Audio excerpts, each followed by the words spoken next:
Tunafika wakati wa mzuri, wakati wa kumwabudu Mungu. Acha tumwabudu kwani yeye ni mwokozi wetu.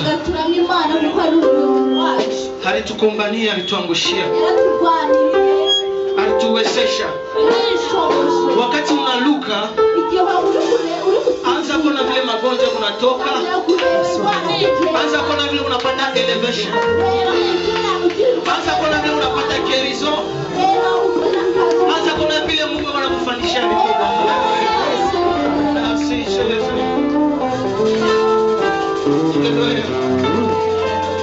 Lion of Judah, we worship you. Lion of Judah, you are holy. Hallelujah.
turaguhimbaza kuko uri umucunguzi wacu, uri umurengezi wacu. Waritanze Imana ye, waritanze Yesu Kristo, utanga umubiri wawe umena amaraso yawe kugira ngo tubaturwe, kugira ngo tubikure kwa Satani, kugira ngo tuba tudakiza. Warakoze, warakoze.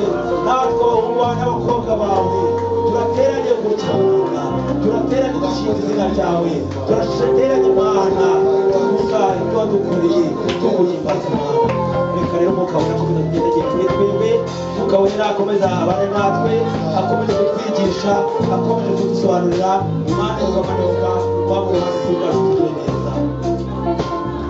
Bana natwe twirukanye Satani ahantu n'imigambi yose mu izina rya Yesu Kristo. Imana y'uga ariko arutegeka uganze icyubahiro cyawe.